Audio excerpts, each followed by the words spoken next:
All right, thank you guys all for coming today. Very excited. I've been very excited for a while now. First, I will tell you guys a little bit about the layout of the event, and then I will introduce our very incredible experts of the day. Today's theme is going to be spirituality, and it's a 4-part series. And I'll tell you guys more about like the other parts after we have this fascinating conversation. So pretty much the layout is going to be, first I'll introduce everybody and then we'll have one expert at a time in the front. And then there will be 3 seats empty for anybody from the group to join in on the conversation, including any of the experts if they also want to chime into the conversation.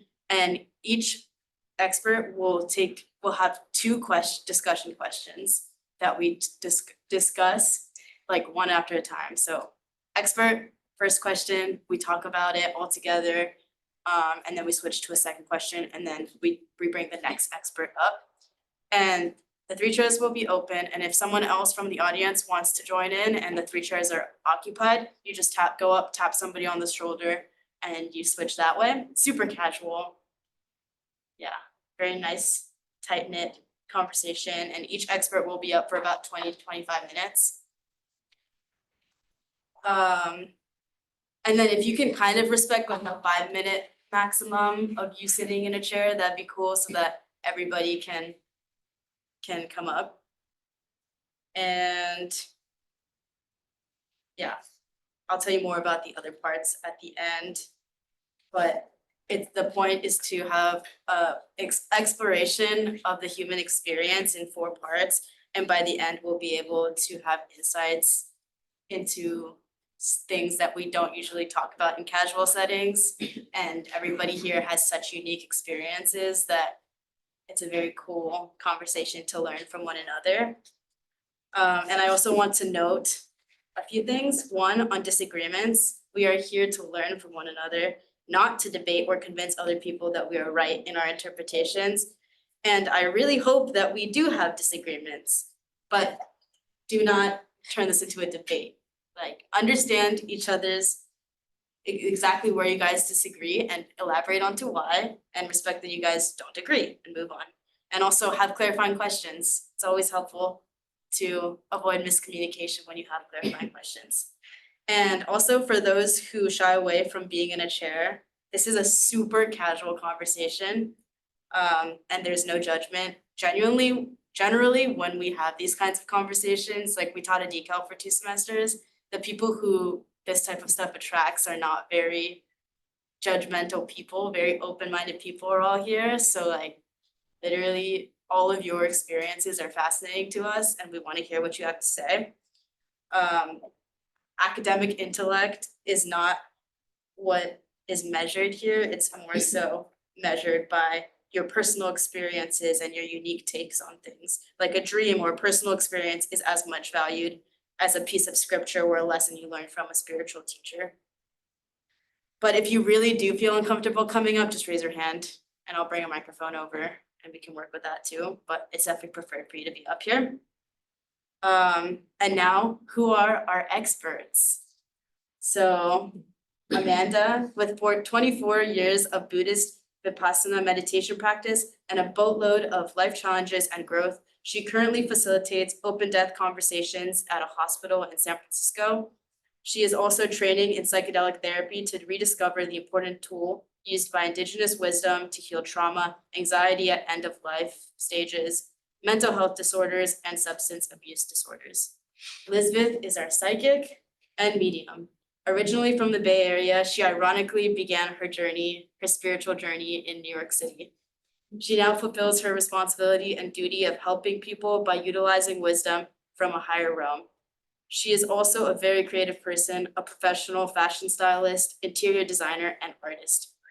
Julian, on the side there, teaches Buddhist-inspired meditation. As a tech entrepreneur by day, he found these techniques to be helpful in finding inner peace amidst a busy life, something we can all relate to.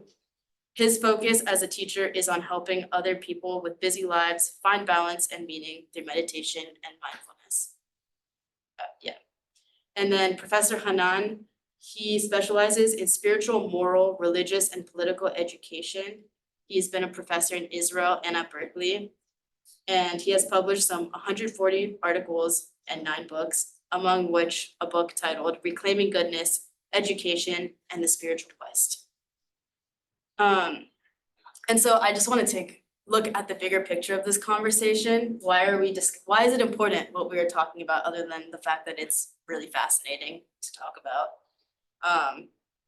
First, I think it's important to highlight academic institutions. At academic institutions, spirituality is kind of frowned upon and dismissed. And this is unfortunate, as it is crucial for an individual to thoroughly evaluate something before deciding not to believe in it. And we don't really emphasize that in not just whether to believe in it or not, but also what to believe, right? We just take science as the status quo. But in the majority of the world, we have some sort of faith, right? And so it's important to be, as a human, to understand these various faiths and spiritualities. And I wanted to, and then in a bigger picture, as it's important because as we communicate and solve global problems, we need to interact with people who do not share the same truths as ourselves. And does anyone else have thoughts about why it's important to have this conversation? Just wanted to open it up briefly. Perspective, well-rounded perspective, global perspective. Yeah. Passion. Totally. We need a lot of that right now. Cool.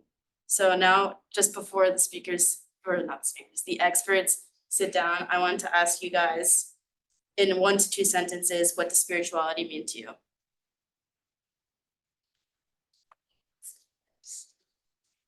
Start. So I think for me, spirituality is something that can be a personal process, but also something that can be shared between people.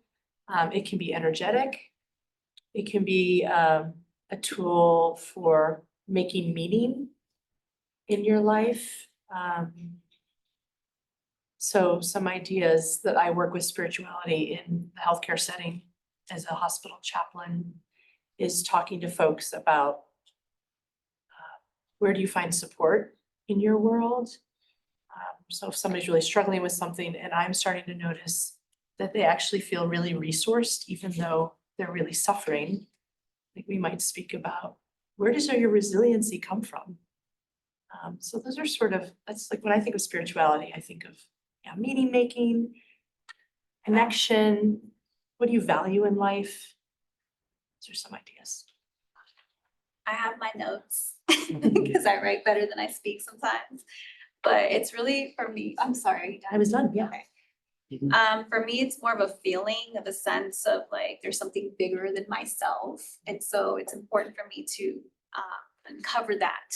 And when we're questioning that, it starts to spark a seed inside of us that wants to sprout open. And so for me, that's that seed, that sprouting is part of the spiritual journey. And I feel like when you start questioning, what is my purpose here on earth? What is my purpose at this time? It actually starts activating your senses to explore more and start maybe getting yourself a little bit aligned into your connection here on earth. But it's really about just questioning of the meaning of your life and also what it means to transcend. That's what spirituality means to me. That's such a great answer. I just want to paraphrase it. But yeah, I would say when I think of spirituality, just think of the word and the core of it is spirit. And then it's like, well, what actually is this spirit thing? I think of it for myself as like kind of like jumping off what you were saying, like that which is beyond just like our conscious thinking mind, our direct experience of the immediate world, our processing things. But it starts with this question of like, what else is it? What is there that's beyond? And then it's like not just spirit, it's spiritual. So it's not just a noun, it's an adjective towards something. And that's like the spirituality.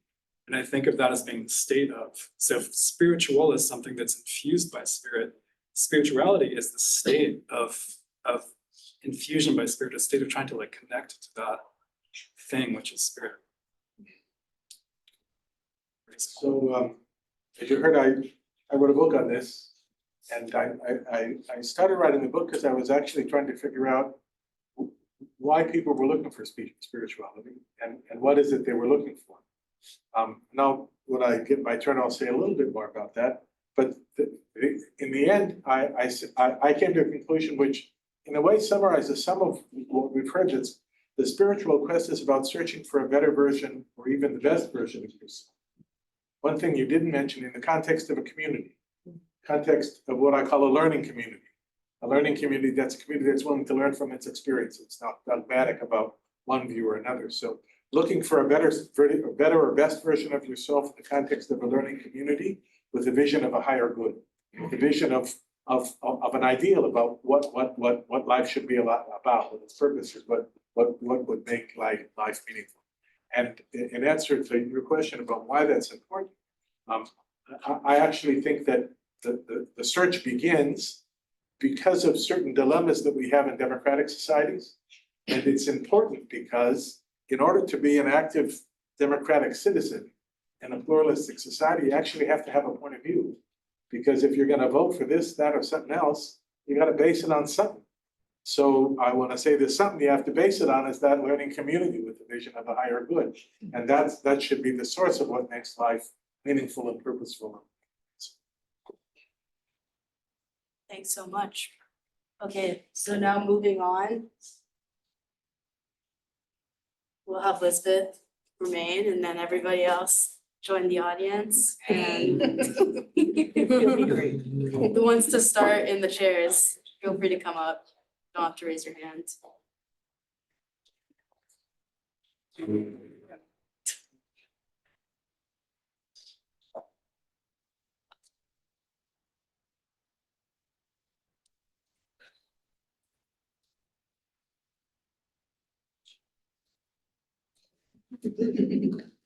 Awesome. Oh, and also I have this microphone. Just like so that we know who's speaking, right? Do you want us to pass it? Yeah, just so like it's one at a time, you know, in some organized way. If it becomes a problem, we can stop doing it. So first, just give us a little bit of an overview of, for people who are unfamiliar with your area of expertise. Yeah, so my name is Lisbeth. I go by the Intuitive Goddess, and I found my spiritual calling, my spiritual quote unquote gifts, but we all have gifts. We all have these gifts. In 2014 is when I really started diving into the specialness of my purpose here in the world. And my quote unquote awakening happened, my questioning of my spiritual purpose here on earth started when I was like 20 years old. I'm 43 now. So it's been an ongoing journey, but the more deeper part of my spiritual evolution started in 2014 in New York City. And I had a teacher that was very into psychic ability and mediumship. And she saw something in me and she saw my potential and she cultivated that inside of me. And we had psychic circles where we would just read people. Everybody would read each other. And I did that for many years, did a whole bunch of readings for people for many years. Didn't charge anything because I just felt like everybody needed healing. Everybody needed some kind of like wisdom and knowledge. And so, as time went on, I was like, well, maybe I should just start, creating a business out of it. And so I just started creating a business like in 2019. And it's been very fruitful. I haven't pushed for it as much. It's like whoever finds me, then they find me. Because I feel like a lot of this stuff I found my purpose in my life is to help people become actualized some way, somehow, and help them become their authentic self, even if it's with some words or with some some tools that I make. I make art, so I kind of like create my art to help them as an anchor to teach them how to just, align themselves. And my purpose with this gift that I have is to help other people, really, because that's my goal, is just to help the community and help people any way that I can through this and teach them how to tap into their spiritual gifts.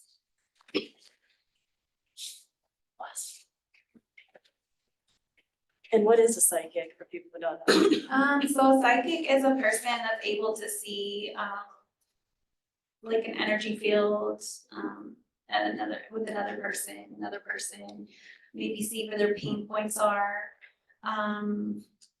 see things that are blocking them perhaps. I do mediumship as well, where I can contact people that have passed away and channel that. That's not something that I really dive into, because that's really something serious. I have done that work. My teacher did help me with that type of work. But I don't feel confident enough, but when they come, they come. And when your loved one wants me to give you a message, they're gonna come, they're gonna make it very clear that they want this message to be told to you through when I channel. People find, when I was learning this gift, it would be very like spot on with certain things, and people would start crying and get very, very emotional. And that's not something to play with. I took that very seriously, and it was my purpose. Like, I was like, if I'm really gonna do this, if this is what my ancestors want, my spirit guides want me to do, then I really wanna learn and cultivate it to where it's changing for positive, not for evil or something like that, you know? Because there's people that could do it for bad. But psychic is really about like feeling and seeing and being very confident and not using so much logic all the time, but using a lot of like senses, using all of your senses in alignment to create your sixth sense.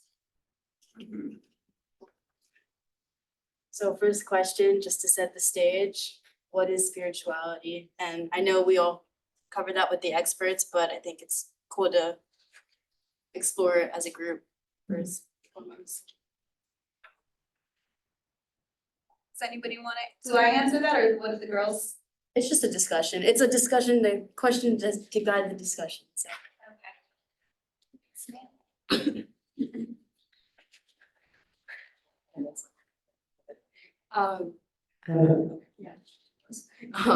I think it's kind of whatever the individual thinks it should be for them. Like, I think it's more of like a case by case. Like for me, I think of it more as like, how do I find something to make me feel peaceful inside? How do I find something to make me feel like I'm on the right track, for example? I also feel like it's maybe just for some like, how do I feel more connected to who I am truly, and like finding that inside, because I feel like that's what a lot of people struggle with. You don't really have like a clear idea maybe of like what you want in life, what you want to do, what you want to be. So it's just kind of like, I feel more of just kind of like pushing forward. Like, it's just your clearness in an idea, like what you truly want at your core. Like, it's all about self, but like kind of like a higher self within that. Yeah, I agree with everything you're saying. I also think that spirituality is very intimate. I think spirituality is often tied to religion these days, well, for a really long time, but it doesn't necessarily have to, because religion is systemic, you know. But through religion, you find that community, that spiritual community. And I think that's something I've been looking for more recently. I grew up in a very like Christian household, always going to church on Sundays, but I never really felt spiritually connected to it. And I don't know, coming to Berkeley, where I didn't have to go to Sunday church every Sunday with my family, I just stopped going. And I always felt like something was missing and I didn't know what to do. I took all the antidepressants and all the yoga, and still I didn't feel quite there spiritually. So I decided to go back to church in hopes that like this religious community can help me tap into this sense of spirituality and take something intimate from this community built around, you know, wanting better for ourselves and being able to take the anxieties of the world off our shoulders and just onto like a higher being.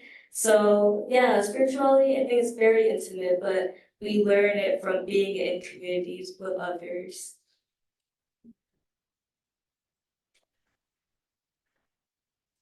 I don't, do I need a mic? No, you don't need to if you don't want to, it's just like, Okay. I don't know, like, you're talking about spirituality in the sense of like giving people kind of like a sense of closure or like confirming what they are saying.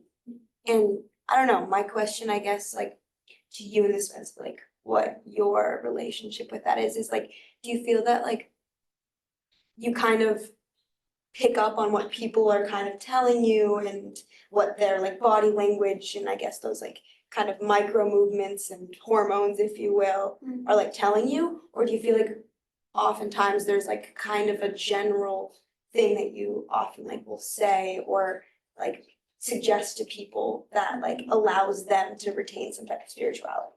You know, like, do you like build on what they're already saying or like, no? So sometimes I don't even see the person, I just talk to them on the phone. I pick up on that energy based off that, not what they're telling me, but we'll have a conversation and then I just kind of like zone out and I start speaking from what I feel.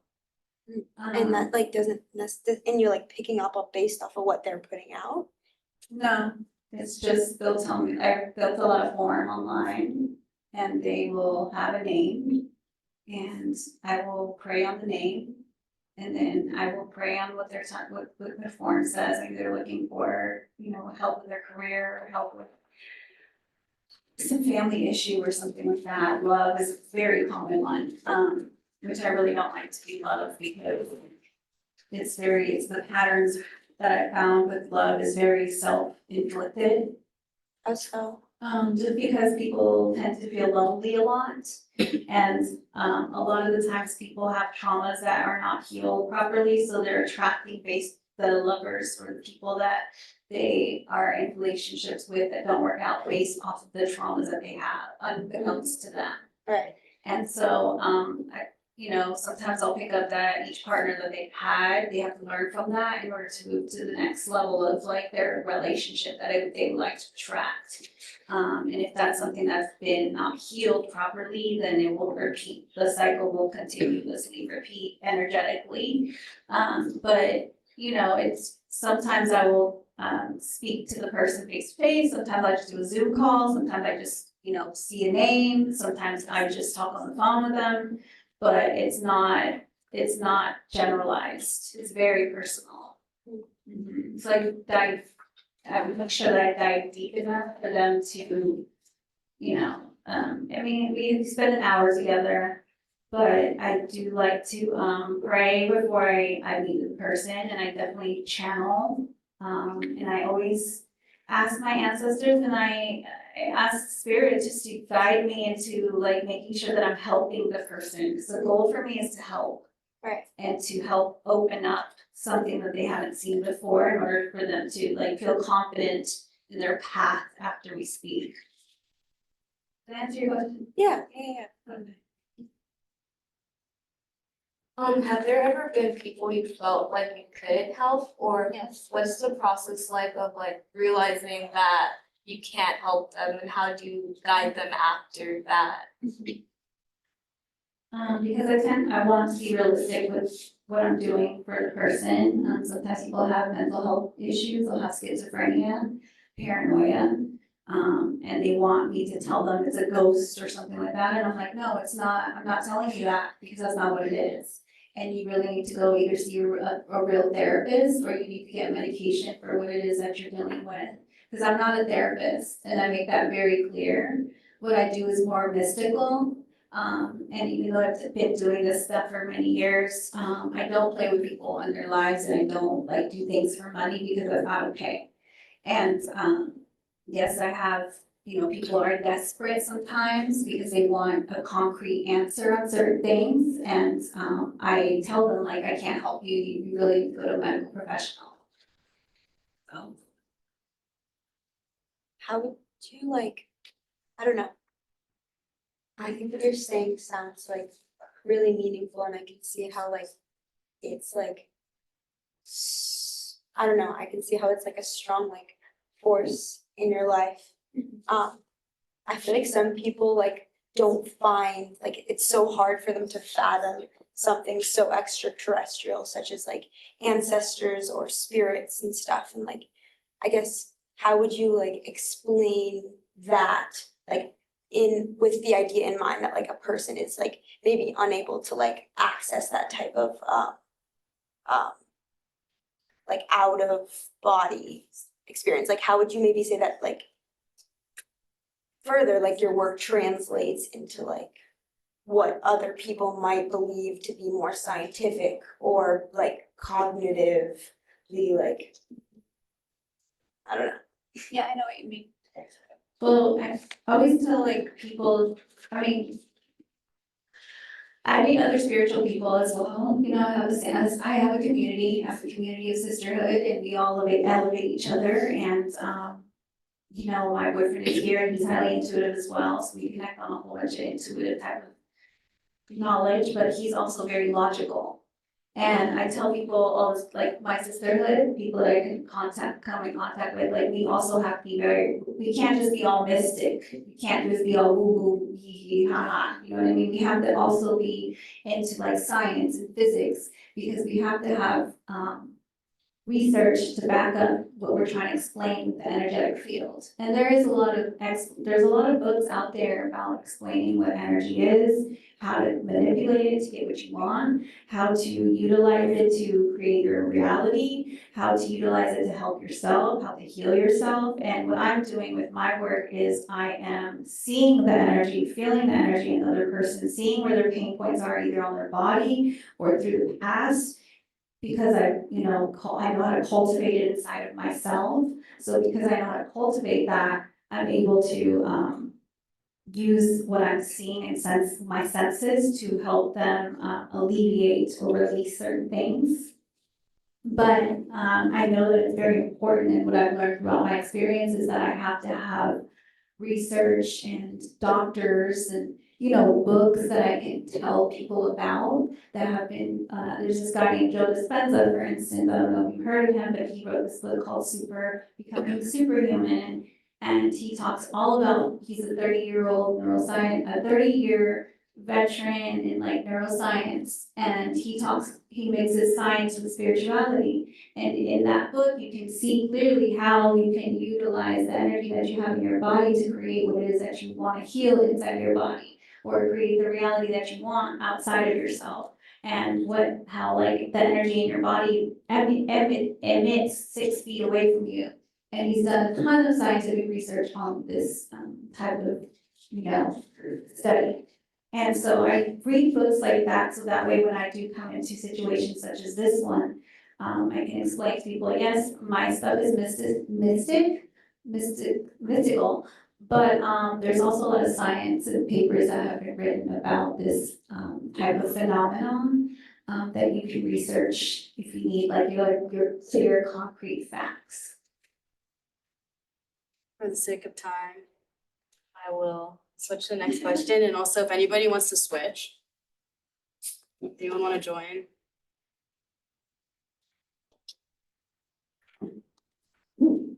This is interesting.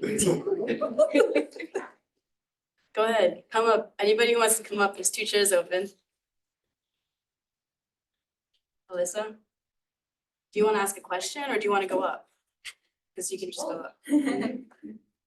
Next question is, what is intuition? But feel free to do the same as last time, and like ask questions that are or aren't related to the discussion question. Okay, you want me to answer that, or? Yeah, start with Okay, that. so intuition to me is the understanding of all of your 5 senses and connecting all of your 5 senses together to create your 6th sense.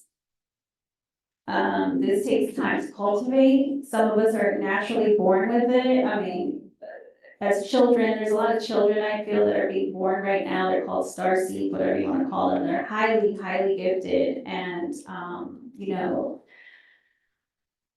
there is you'll hear little kids sometimes say, I see things, or I feel things, or you know what I'm saying? And people are just like, oh, it's just your imaginary friend, but it's like, no, we want to like, well, what do you mean? What are you seeing? Like, we want to cultivate that. So we are all born intuitively.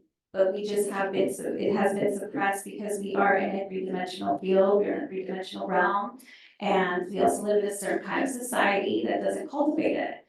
But, you know, once you learn how to activate your five senses, you can create your sixth sense. And it's a gut feeling. It's a feeling of like you instantly know, confidently, without a doubt, that this is what is going on.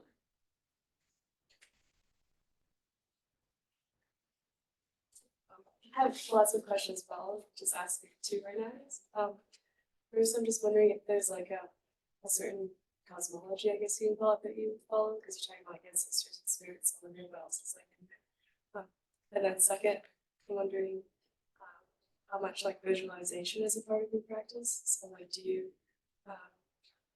find that like you're visualizing people's energy fields in the same way, and does that like play into way interact? So the first question is about cosmology. I'm trying to learn a lot about, I want to be well-rounded and I'm not anchored to just one thing. I used to be Christian first, that's my foundation. And then I know I was kind of like pushed away from the Christian. I wanted to do like preaching and stuff, and the Christian church kind of pushed me away from that, saying that it was like very, only a man could be doing that type of stuff. And so it pushed me away from that. And I had a college teacher that told me to read the spiritual book, and that book just opened my eyes to a whole realm of something different from my religion. So throughout that experience, I told myself that I want to learn about all religions. I don't just want to be pigeonholed into one thing. So in terms of like, you know, you asking about ancestors and that type of thing, spirituality is we're always learning something new through spirituality. It doesn't stop. So if you want to be like, you know, continuously evolving, I think for me, I always have to be evolving. So part of my evolution is learning about Muslim religion, learning about the Jewish religion, learning about, you know, even more Christianity, learning about the Orishas, learning about African culture. It's so important because that's the way you can connect with other people and speak their language and, you know, see things from a very objective perspective. You don't want a spiritual person, well-rounded spiritual person is a person that doesn't judge, a person that's open to hearing somebody else's point of view in order to be constantly evolving. You don't want judgments because people are hurting and you want to be able to connect with that pain with them sometimes in order for them to kind of break open but also evolve throughout push through that pain, heal through that pain, and feel seen. I feel like a lot of my clients tell me all the time, I feel seen. And then the second question, what was that? I'm sorry. Well, just like, how do you visualize? Oh, the visualization. Yeah, I don't visualize enough, and I need to visualize more because I'm constantly trying to be present. Because if I go back, it's the past, and that's an illusion. And if I go forward, it's the future, and it's an illusion. So my friends, my boyfriend was asking, like, how do you stay so blasé, nonchalant? And it's like, I'm not living in an illusion in the future because that's going to cause a lot of anxiety in my body, and the past is already gone. Like, that's non-existent to me. So I try to just stay very present, and in my presence, I know that's the infinite, right? Present is infinite energy. That's where you're creating from. And I'm learning still how to visualize. Through meditation, that's how you visualize. You can visualize through meditation. And I don't do that enough, and I need to do it more. That's just me being vulnerable. But if I do it more, because I already have certain activated energy inside of me that helps people, if I do it more, I can help myself even more. So like I said, spiritual growth and spiritual evolution is a constant journey. It's never ending. To answer your question. Yeah, I actually had a question. When you mentioned like third realm, can you like explain more what that means and like the significance that? Three-dimensional. Yeah. So in my practice, I'm sure that he could speak to Mr. what's your name? Julian. Julian can speak to this eventually, but, this is all, the 3D is an illusion, it's very concrete. And, if we can fall, quote unquote, the matrix, right? If we fall prey to just what we're seeing and we're not feeling or like sitting with ourselves, closing our eyes and trying to like breathe in and breathe out, we can get, caught up in the tornado of it all.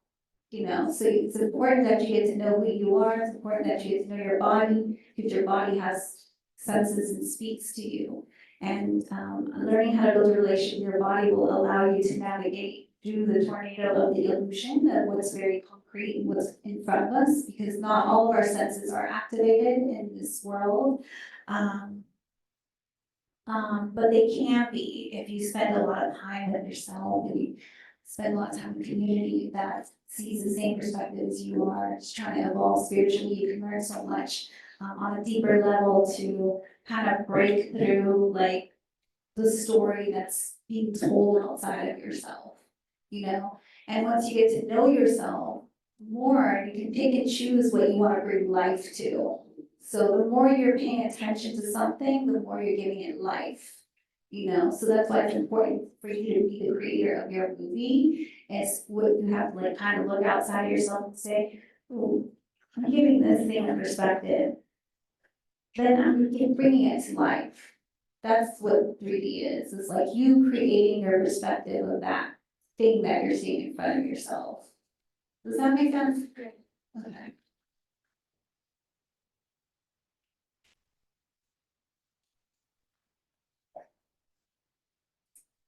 Thank you for all the sharing.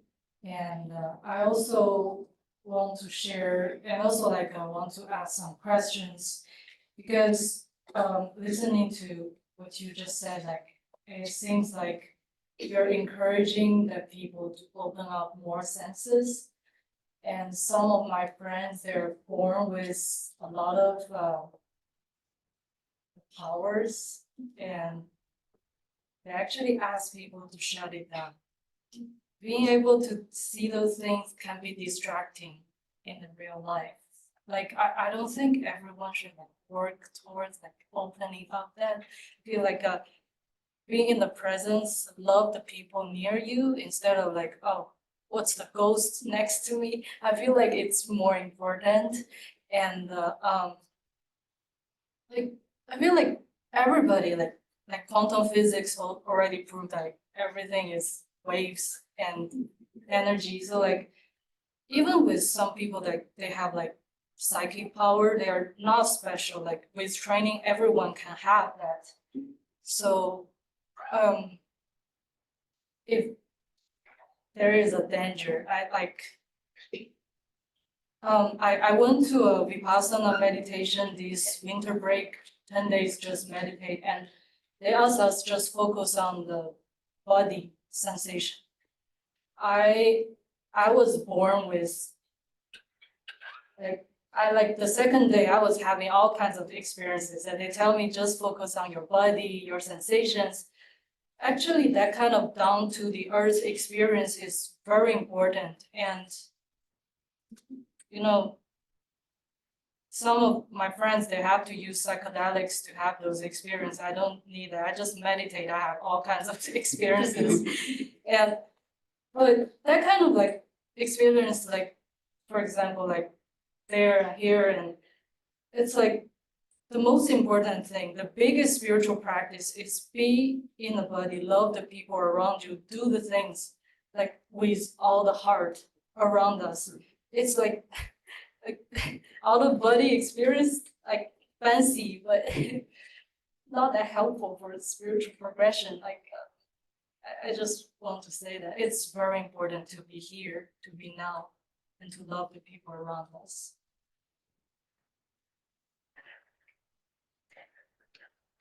I have something to say about that. Yes, that's true, but everybody's journey is different, and sometimes in order for us to really understand who we are and how magical we really are, we can dibble and dabble into these different spaces, in order for us to learn how to compartmentalize these gifts that we have And I think teachers, community support is very, very important when you're going through these types of experiences, because you can be led astray if you don't have the right support group with your evolution, your spiritual evolution. You know, like I said, we're all on these different trajectories. We all have different purposes in our lives. Whatever works for you, if that works for you, and that's helpful for yourself, that's good that you have found an anchor for yourself, not to get sucked into this tornado of what's not working for you. But because everybody's different and we all have special gifts that we have to, you know, that are important for us sometimes to cultivate, show people, how to be a certain way, because the way you are is also a reflection of what somebody else might want to be. And that can help them transcend into a different realm of somebody that they didn't even know existed. But I think we have to be gentle on saying what's right and what's wrong, because we're all on different paths. We're all on different paths, and what might work for one person might not work for another person. And I think the more we have compassion and understanding in that experience, we can be grounded. For the sake of time, we will switch to our next expert. And thank you so much, everybody, for your incredible contributions.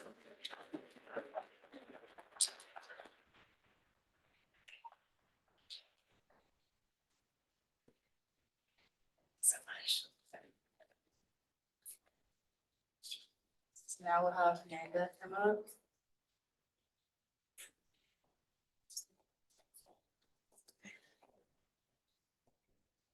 Wants to join in to start. And reminder, experts can say about it.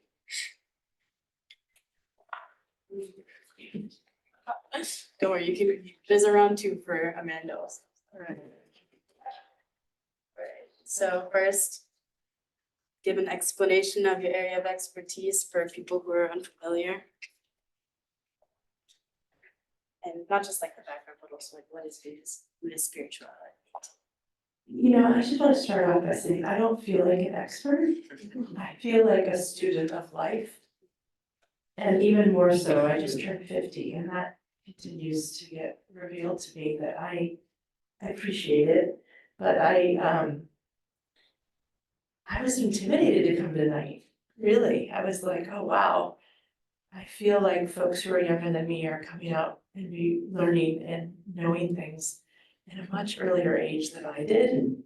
I mean, even my 9-year-old blows my mind. So I just wanted to start with that. I think coming from a place of humility is something the world needs a lot more of these days. So I try to ground myself in that. So, you know, I like what you said about we're experts in our personal experience. You didn't say that, but that's what I heard. And that's really what I've set out to do is, I think I came out of the womb just wondering and questioning, and the adults in my life couldn't really meet me in that place. And that may have been like the beginning of my spiritual journey. I just was always seeking. So I think seeking is a real word that I haven't heard yet tonight. That just came to me as like, I feel like spirituality is about seeking something beyond. I love that quote by Rumi, out beyond the idea of wrongdoing and right doing is a field, meet me there. That's sort of how I live. And I think it's why I was drawn to spiritual care, which is what it's called in the hospital setting. So, yeah, I started with the Vipassana course. So for the woman who was just sharing about that, I started with a 10-day silent retreat in my 20s in Indonesia. And I had been taking drugs, and like you do at this age, trying to understand like what's this all about. And I had a lot of really great fun with drugs, but it wasn't enough for me. And so when I started Buddhist meditation and realized that there is a true mind-body connection, which I hadn't experienced before, I was like, this is what I've been seeking. And what I tell patients now when I work with them is that Yeah, like you were saying, Lisbeth, is how, if we can develop a relationship to our mind and to our body and its sensations and our breath, like we have all these tools within us. It develops more equanimity, less reactivity, more compassion. These are sort of the experiences that I found through long-term Buddhist practice. And I was doing that for many years, and then I had a very significant life event. My boyfriend took his life. And I was unprepared for that. And nobody in my culture could meet me in that place. And I wanted answers. I wanted to know why I was in Buddhist practice, talking about death and dying, contemplating death and dying, and their death was right in front of me, and I didn't know what the hell to do with it. So I went and sought out, trying to develop a relationship with death and dying, trying to understand how I came to have that experience. What was the meaning behind that experience? And yeah, I've been doing that for like it was 17 years ago last week that he took his life. And it was the worst thing that happened to me and the best thing that happened to me. And I found that really fascinating. Like, how can that be? So I took that and went and sat at the bedside of the dying to develop a further relationship to dying, to not have fear about it. I'm still a little scared about it, but I'm more curious now. I'm more like, how do we develop a relationship with it so that we aren't scared of it and that it can be an experience and we can prepare for that experience? And then my work in the hospital, so I sat with the dying with a Buddhist hospice organization, incredible work. Meditated at the bedside, basically, those matched my breath with the dying breath. And then I transferred that into trainees in the hospital setting so I could bring support to those who were dealing with serious illness, those dealing with trauma, mental health crises, and the dying, and just help them make meaning of their situation and their suffering. That was a lot that I said, I'm sorry, took too much time. Should I pass it to somebody? Yeah, maybe for people who are unfamiliar with Buddhism, give just like a brief explanation of what it is. Yeah, so I'm not a Buddhist expert. You might even be more of an expert in Buddhism than I am. I'm like a Buddhist learner too. So. Yeah, okay, great. Yeah, so for me, Buddhism, I went backpacked in Asia in my 20s, and I was sort of like living in a Buddhist world. And then I had started Buddhist meditation practice. So for me, it's been lived experience. It's learning about Buddhism through Buddhist meditation practice. And I think a lot of people learn about Buddhism by studying it.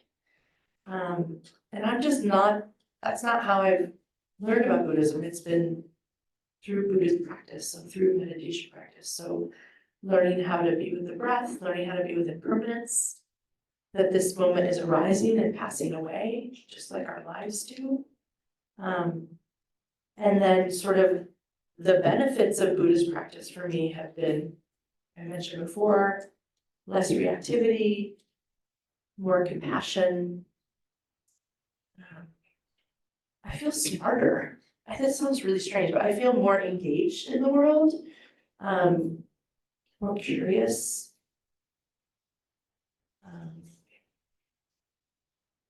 Yeah, I think I'm going to leave it at that because really, if you want to know about Buddhism as an expert, like maybe you should talk to somebody who's studied Buddhism, but I've studied practice of Buddhism through meditation practice.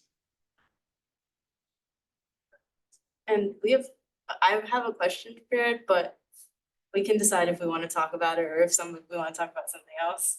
But how much of spirituality is a personal versus collective journey? How much insight can we embed in culture without it becoming attachment in itself? Yeah, the second question you said to me, I was like, well, I don't feel smart enough to answer that. The first one, can you repeat the first one? Because I did have some. Yeah, I can. I can also just say it out loud. No, I can see it up there now, thanks. So I think initially I found my spiritual journey to be a personal experience. When I was probably around your age, my 20s, a little bit older than you, maybe.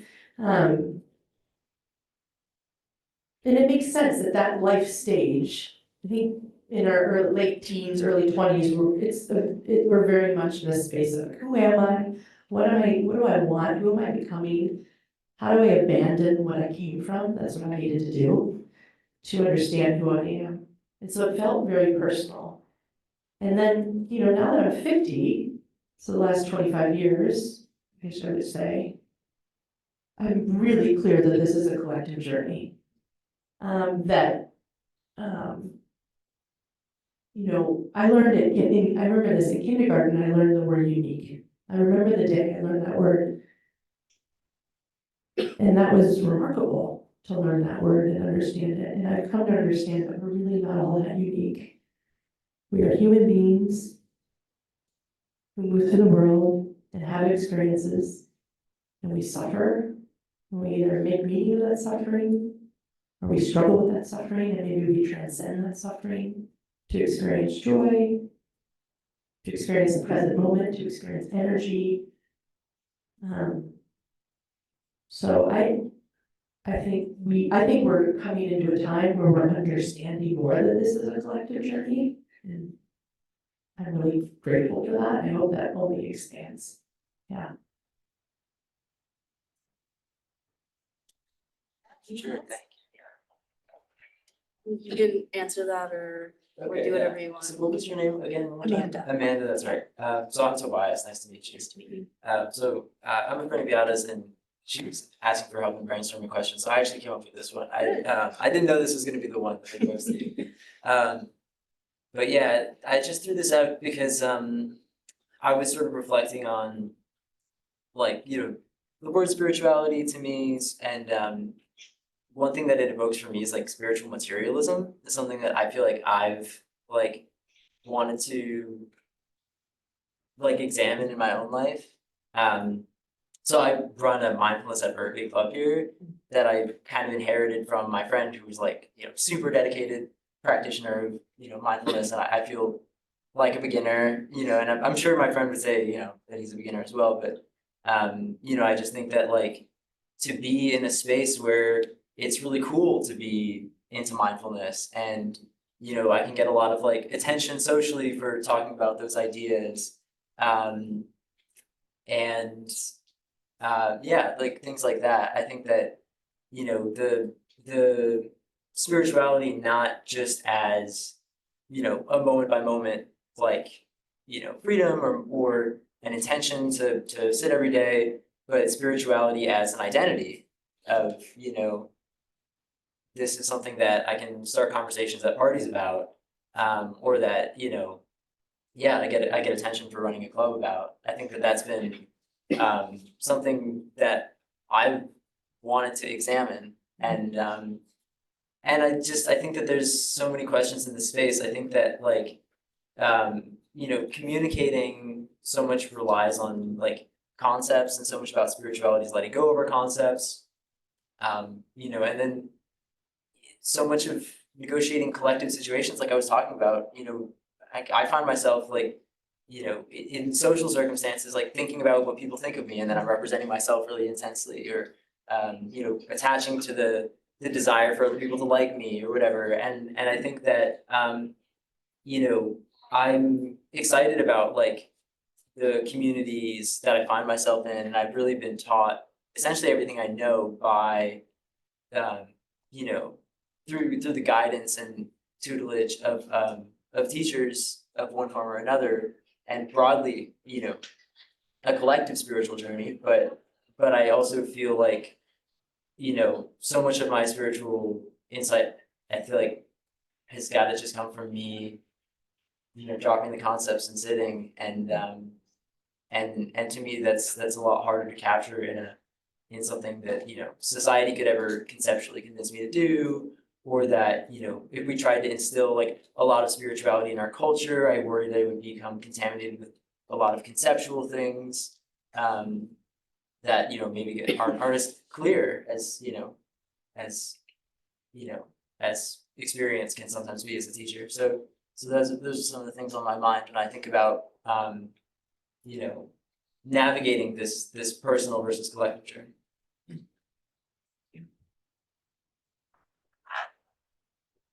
And this is a question. Sure, name? Sorry, my name's Jeremy. Jeremy, yeah. So I had a question like regarding like your work that you do. Like us as humans, like we're always dedicated to self-preservation and survival.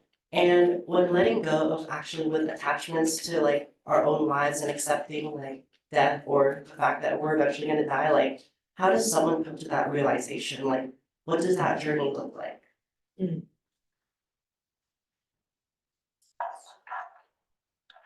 I love that question.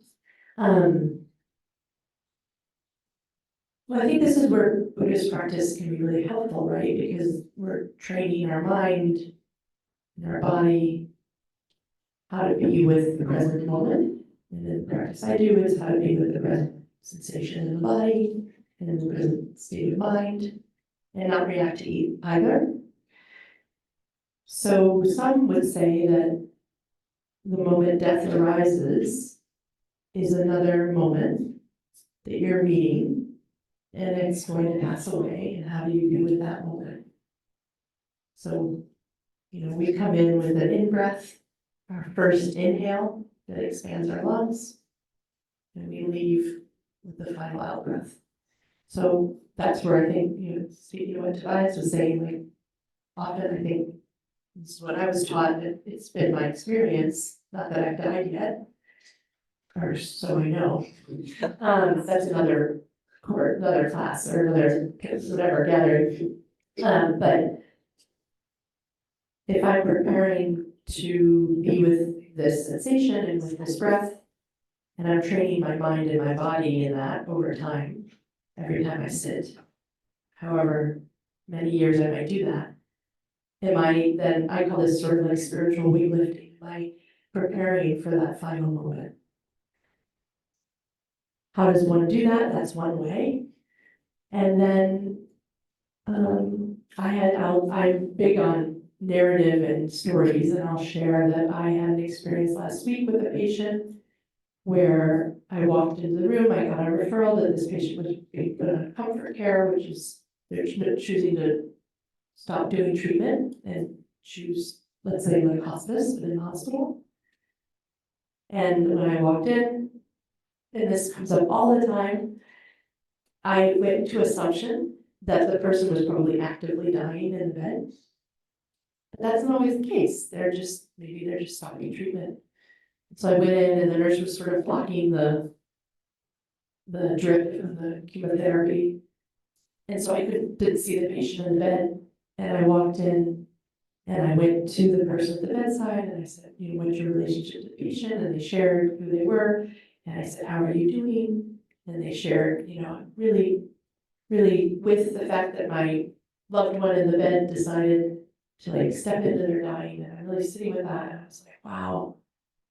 And then all of a sudden from the bed, I heard, yeah, because I can be a real bitch sometimes. And it like threw me out of my body because I was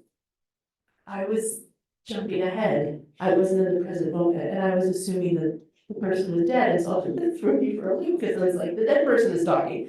And it's like, no, the person is just choosing, you know? And so that is really rare in my experience in the hospital setting. And it was just, and then what I love about having a relationship with my own mortality, when I meet somebody who's also in that moment or in that space or in that decision making of meeting their own mortality, that is a spiritual experience.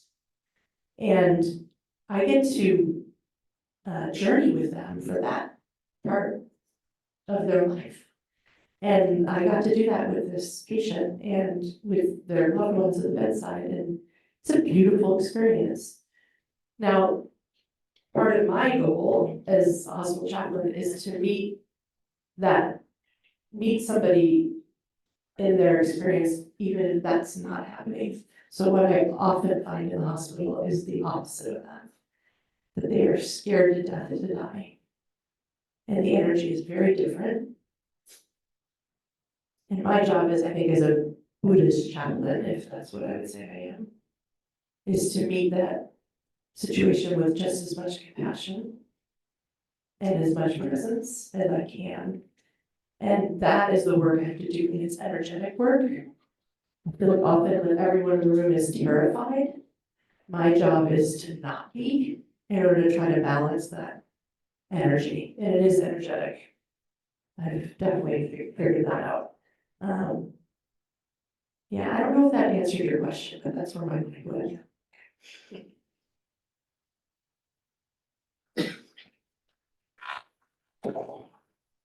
I'd be really curious to know, having had many years of experience around the death and dying process. I've had a few recent experiences, very recently, one with a stranger and one someone close to me. And I felt like the experience of being around these people at the moment of their passing was one of the most powerful things that's ever happened to me. And as someone who's been around it a lot more than I have, I'm just curious about kind of I don't want to say 50 lifetime, but a lifetime of experiences doing this. What are some things that you've taken from that experience, kind of seeing it many times, kind of watching and experienced many times, that has just changed the way that you look at things or evolved how you look at things?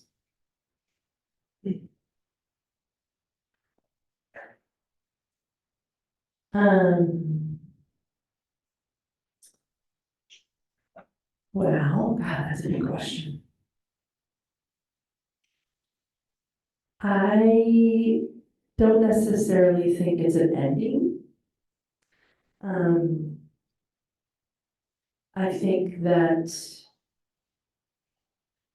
I'm going to just say it in different things I've noticed. I think that whatever you haven't dealt with in life that is painful or stuff that you don't want to look at is going to arise at the end of your life. So you may as well start looking at it now, so that when it comes, you're not so surprised. And sort of like what I tell family members, get your paperwork and your shit in order, so that when you're with your loved one who's dying, you get to really be with them. And you're not away and not present, and you have a busy mind because you got to figure out what you're going to do with the body after the body dies. So,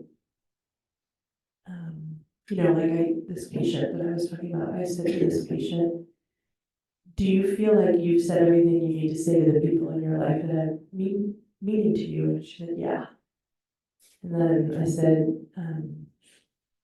is there any music or a poem you want to hear while you're dying? And she was like, yes, Nights in White Satin by the Moody Blues. A lot of folks in the room will be like, I know that song. She had such clarity. And I think that is always really amazing to me, that people who face their mortality have real clarity. And the people who don't, I think it's more painful spiritually, it's more painful existentially, it's more painful physically.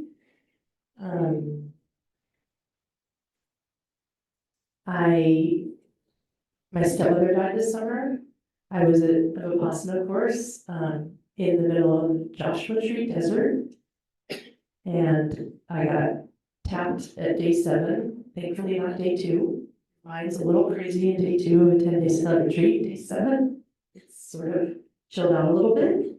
Maybe some courses before that happens, but so I was present, and she said, your stepmother's dying, she has some days to live. And I was in Joshua Tree, and my stepmother's in Chicago, and she said, just go back to your meditation cushion, send her metta, which is loving kindness, and she'll be fine. And I said to the teacher, you're right, I could totally do that. But I needed to be there for me. And I raced out of the desert, got to LA, spent the night, got a flight to Chicago the next morning.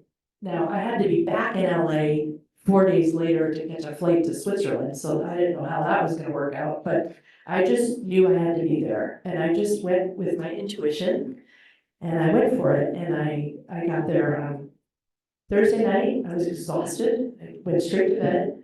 And Friday morning, I walked into my stepmother's room, who had dementia.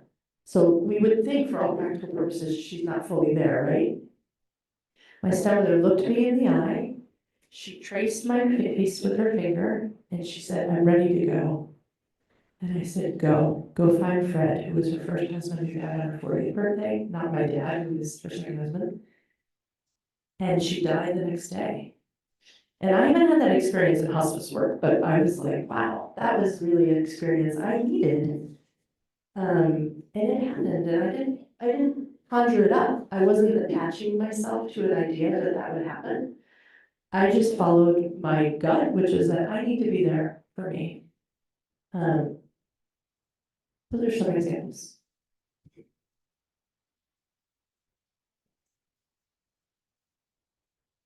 I'm aware of time too. Yeah, just for the sake of time, yeah. We'll Switch it up. Yeah.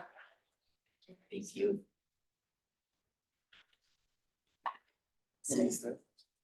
Oh, no, next is.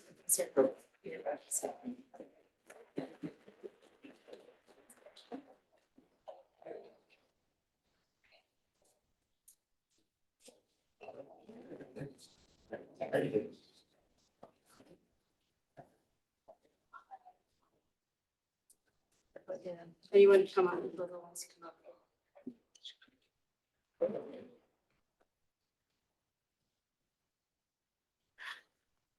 So, as I said, I got interested in this topic because in the 1980s and 1990s, a lot of people started talking about spirituality, much like the conversation we're having this evening.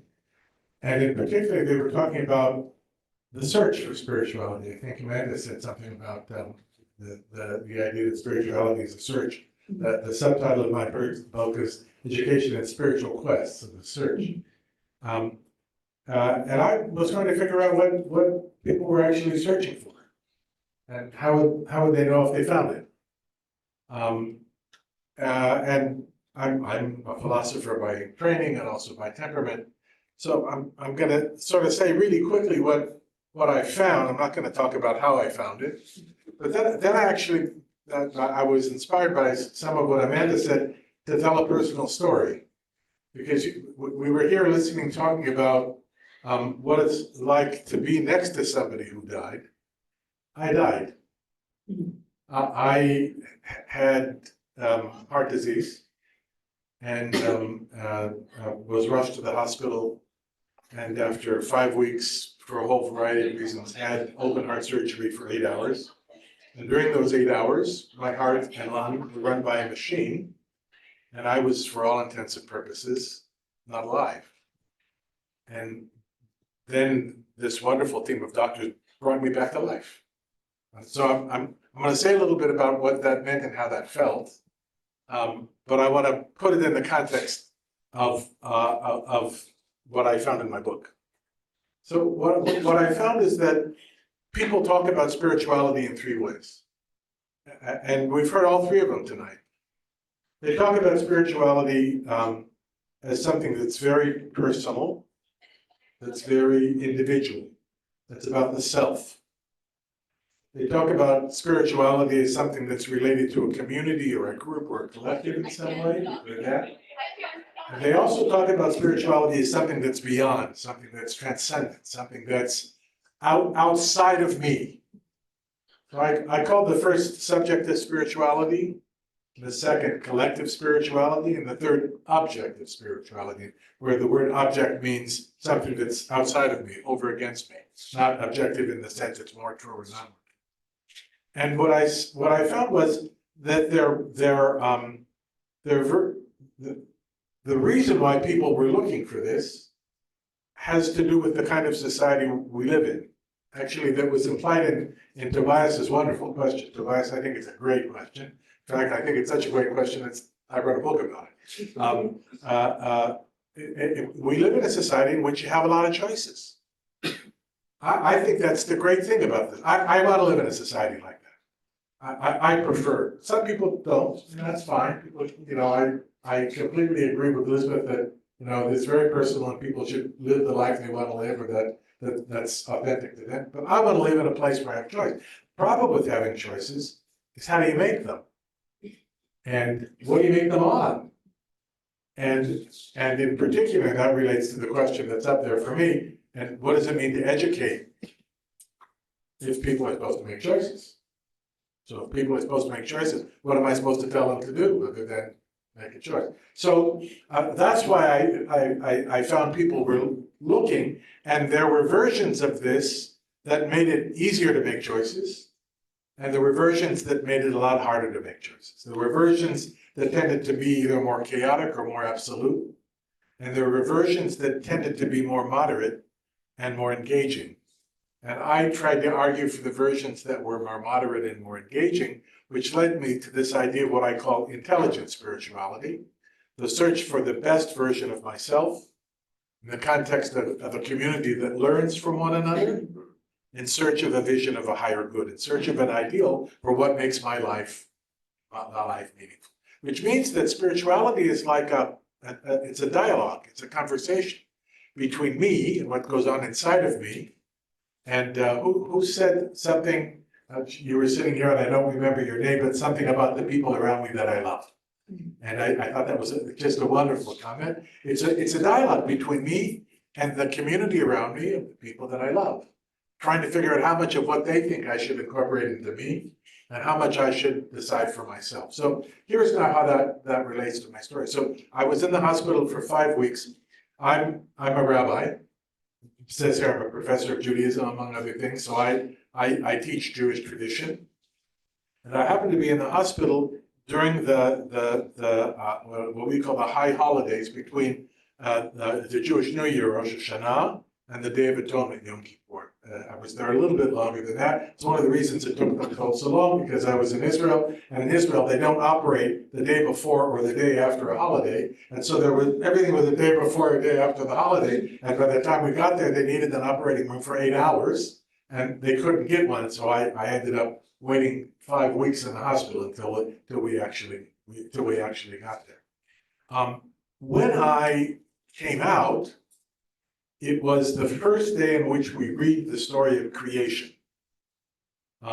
There's a wonderful song in Hebrew that translates, I begin from the beginning. And that's what it was. I absolutely began from the beginning. I had to learn everything all over again. I had to learn to go to the bathroom. I had to learn to get out of bed. I had to learn to walk. I had to have people show me all of these things in order to bring myself back to life. And the recovery was remarkable. The human body is the most amazing thing in the world. And 5 days after this operation, I was released from the hospital and sent to a heart hospital, a heart hotel, they called it. And when I got there, there's a line, this has to do with the dialogue between me and the people that I love. There's a line that we say on the high holidays. On Rosh Hashanah, it is on the Jewish New Year, it is decided, and on the Day of Atonement, it is sealed, it is confirmed who will live and who will die, and then it lists a whole bunch of ways in which people live and die. And then we say at the end, and prayer, and repentance, and good deeds alleviate the severity of the decree. So I identify completely with praying before. I identified completely with self-reflection, and the one thing that wasn't mentioned, and kindness to others. And I felt at the end of this experience that I had been chosen for another year of life.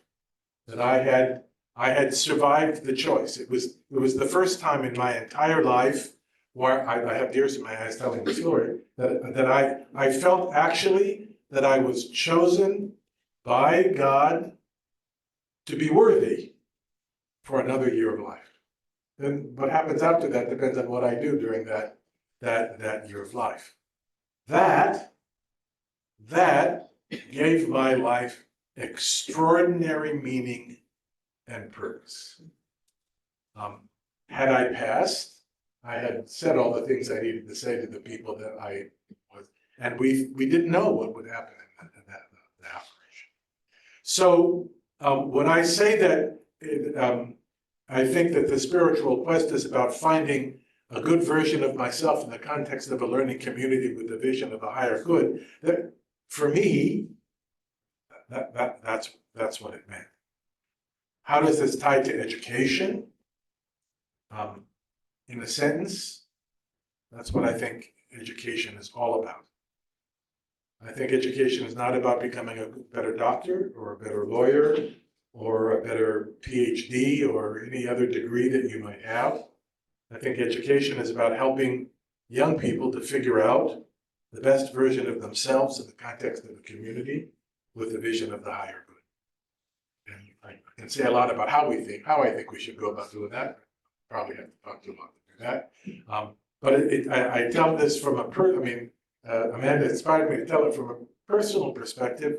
And maybe it makes that a lot more concrete than sort of the abstract philosophy that I could give it fancy words. My brother, who was subsequently passed away, read my book, and he said I had to have a dictionary, by my bed every other word. So rather than the dictionaries, I think the story.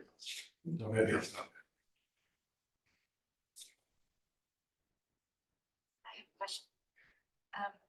I was wondering if you could talk a bit more about if and how you see spirituality and education as a tool for repairing the world.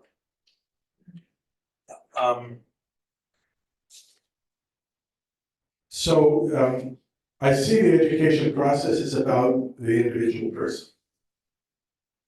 And each individual person has within them the capacity for what I and a bunch of other people call agency. Agency is about having choices, being free to have choices. It's about being able to understand the choices that you make. It's about recognizing that we make mistakes. A lot of people don't realize that they're the agents of their actions for a lot of different reasons, or that they can't be. What that means is, and here's about repairing the world. If I'm the agent of what I do, what that means is that if I can recognize that I get it wrong, because I have the intelligence, that's why I call it intelligence spiritual. I have the ability to choose the path I want to follow. I have the ability to follow that path. And I also have the capacity to screw it up.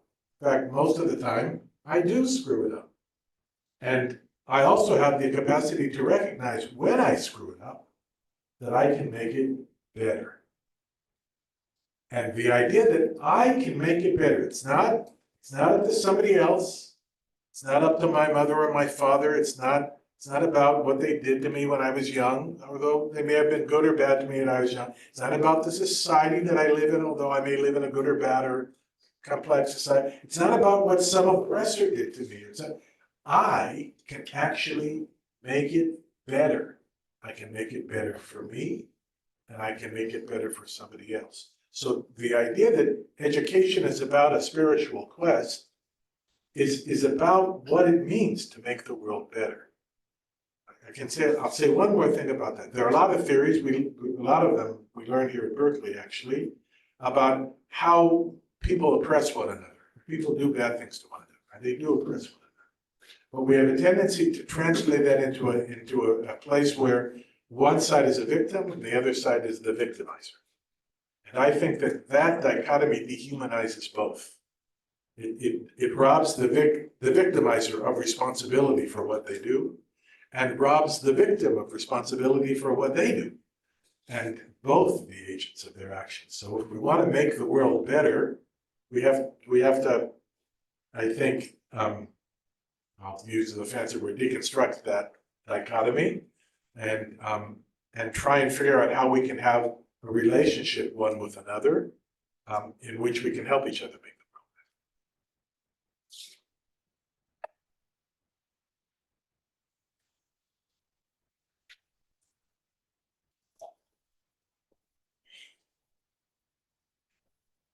Thank you. I have a lot of questions, but I'm only going to ask one or maybe two. So as everyone else was talking tonight, I had compounded in my notes a sort of two-part mini theory of spirituality, thinking, okay, it's personal and interpersonal.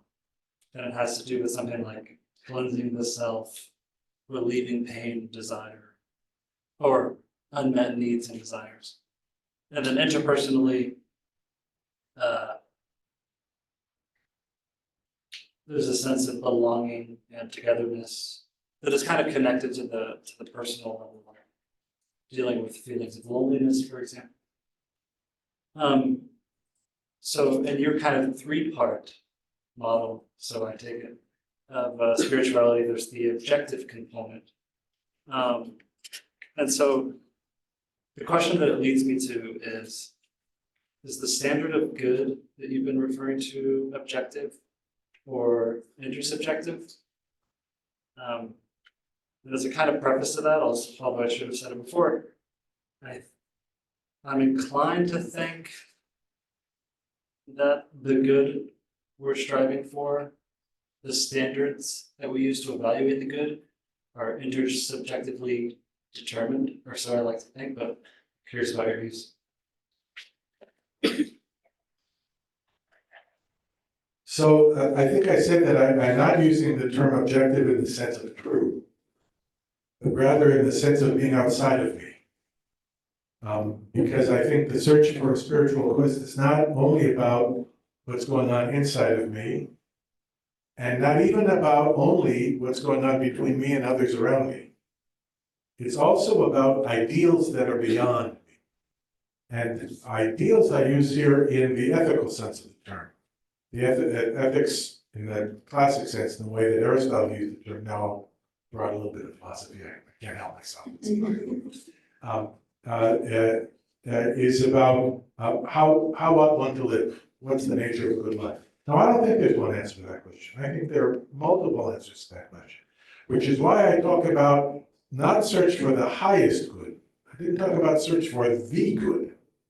I talked about the search for a version of myself, the better or best version of myself, in the context of a community that learns from one another, with a vision of a higher, not highest, because it could always be higher. Maybe what I think is the highest good now, I'm wrong. And if I assume that it's right, then I can never figure out, I can never get better, because I already know what the highest. The problem with, there's a lot of fundamentalism going around, religious fundamentalism. We'll talk a little bit about religion, but some of it's flying around in wars and other things, bad things that are happening in the world today. Part of that is because people think they have the truth in their body. I don't think that anybody has the truth, certainly not me.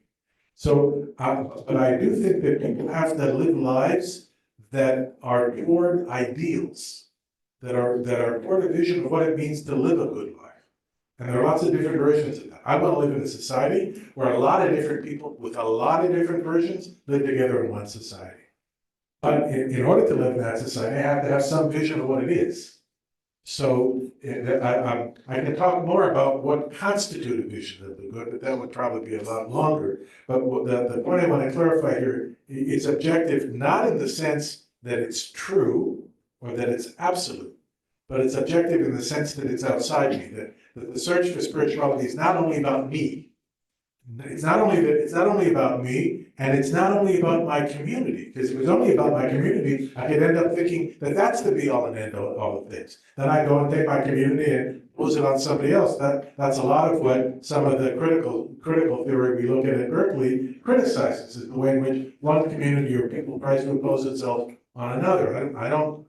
So it has to be something higher, something beyond the community that helps to give us a vision of what it means to be good. But we're going to have differences of opinion about what it means to be good. And I think that's a good thing. That there's a bit of a paradox in that, which we can talk about at some point. But I think that difference of opinion is a good thing. At least I want to live in a society in which we discuss those things together. Because I think through dialogue, I can learn from somebody else, from their view of what it means to be good, that may be different than mine. I'm Jewish. I edited for a long time the Journal of Religious Education with a lot of Christians. They believe a lot of stuff that I don't believe. And these are people that are a lot smarter than me. And I learned a huge amount from being in conversation and dialogue with them, even though I don't necessarily agree. So higher good than highest.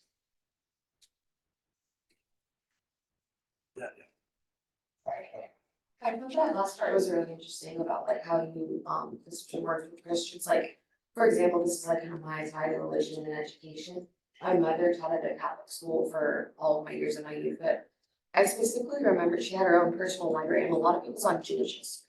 And I always found it really interesting, like when she was still teaching and I was like just hanging out in the back reading, I would find myself reading these books. And it's so interesting to see all these different perspectives and how people have their own truths in the world, and who knows like how all of them apply to the world. But I just wanted to like know, for you personally, how would you combine all three in your daily life? Like spirituality, Judaism, and like education? Like, is there a perfect blend, or do you find yourself just kind of like focusing on a certain one for a different period of time, or is it just all three? Well, so the community I live in is Jewish. And it's a particular version of Judaism. There are lots of different kinds of Judaism.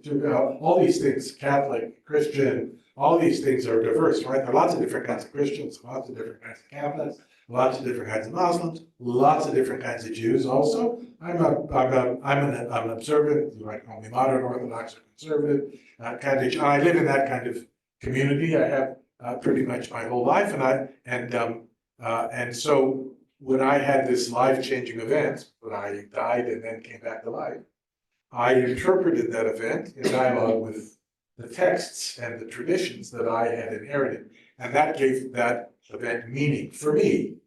It wouldn't give somebody else meaning, but I wasn't looking for meaning for somebody else. So the Judaism for me is very personal because it infuses my life as it is with most of the people in my community. I've devoted my career to philosophy of education, trying to figure out what it means to educate. And this view that I'm talking about is not about education is not about becoming a better doctor, lawyer, or engineer, but about becoming a better person.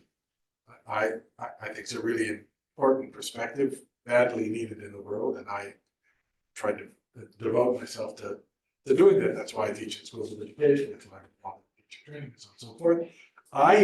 For me, that comes from my religious tradition.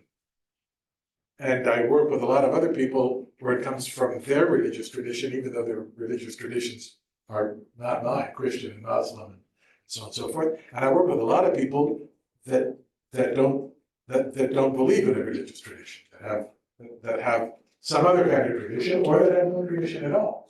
But the idea that education is about helping young people figure out what that is for themselves is very different than what most state school systems do, certainly different than most religiously sponsored education systems do. And so people like me have a lot of hard work to do to convince others to think of them differently.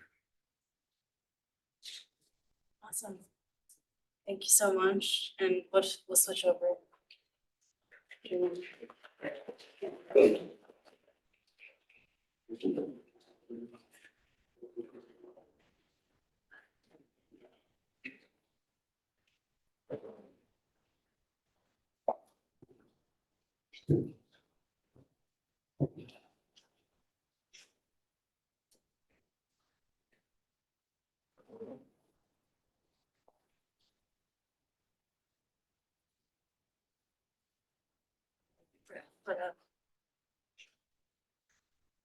So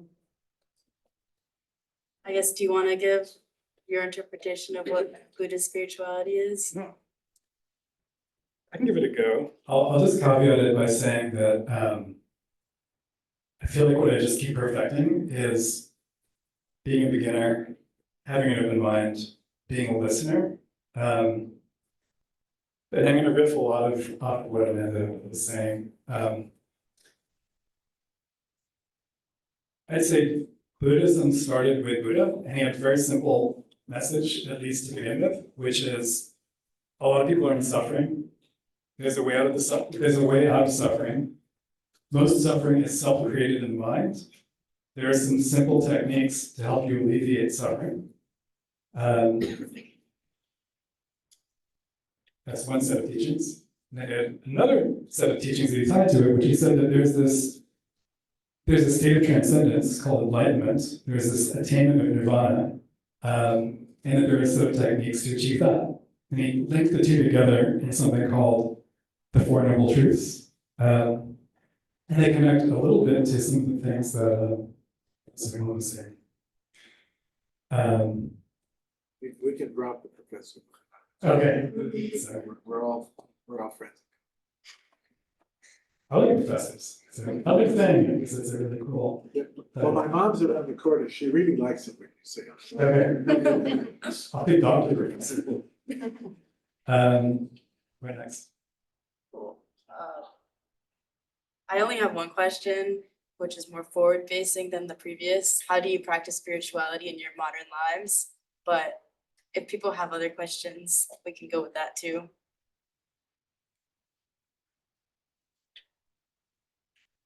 So I really like what everyone here said today. I resonate a lot with the mystical experiences Lisbeth was talking about. I connect so much to what Amanda was talking about and her experiences of death and dying and finding meaning in them. Having a lot of experiences ranging from drugs to other things as part of the path of seeking, as I'm sure one or two people in this room may have. And I really resonate with the professor's really well thought out, like a lifetime of thinking through this construct, this kind of three-part system, and a lot of thinking that's gone into it.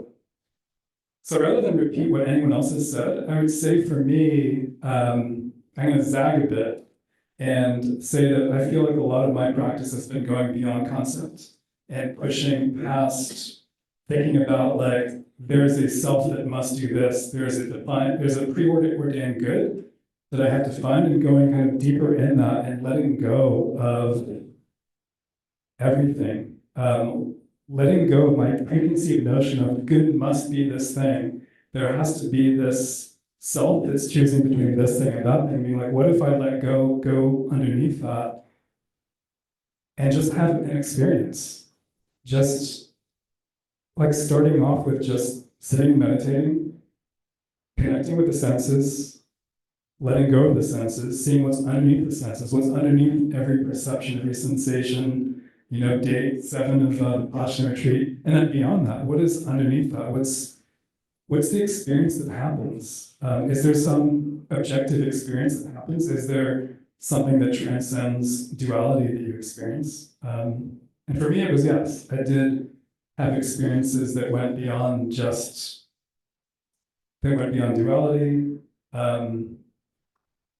that went beyond even some of the definitions of whether something is internal or external. I just couldn't, it was just a completely connected experience.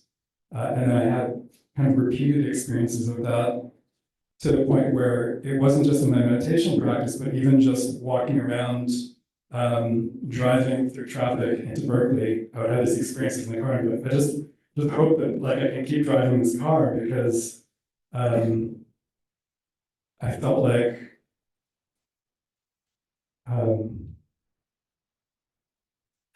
everything turned into light as I was driving, and I just had to hope that like this was legal for me to drive in the state.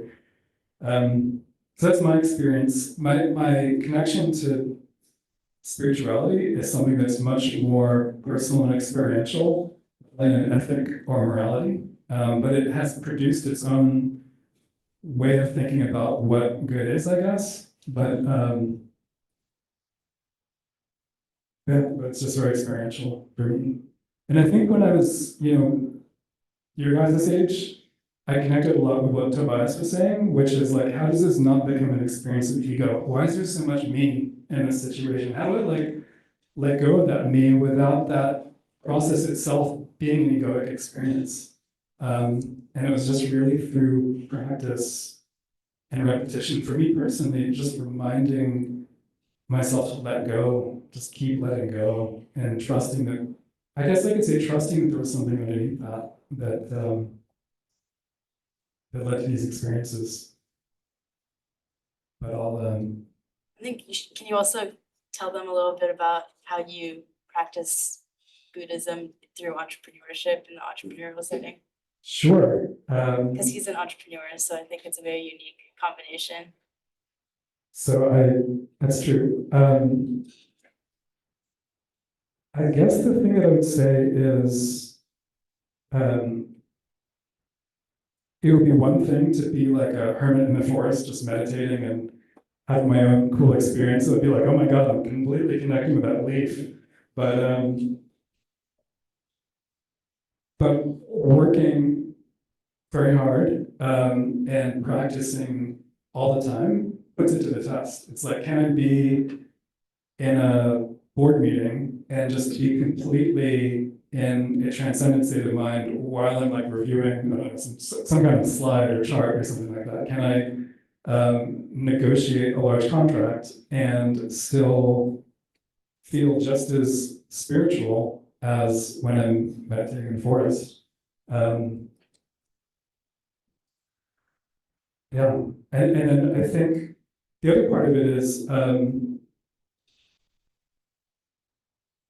think community is really important. I founded a company, and the people that I work with, I feel so deeply connected to them. I feel like it's this community that I created, and I feel this intense sense of connection to them, to their welfare, to their spirit.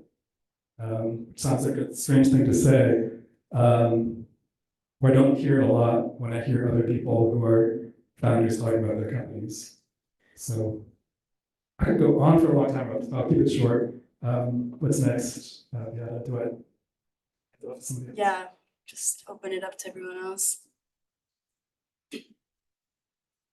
So I guess bringing it back to the question, I feel like this is an interesting question, like in our modern day, especially the fact that we have access just to conversations like this and just information about like all these different types of traditions through just like our own like online research in a way too. Just like I'm thinking about this in the context of just like the rise of like self-development these days, or just the rise of just like pop psychology and just like pop spirituality. I feel like it's a really interesting phenomenon in like our modern day.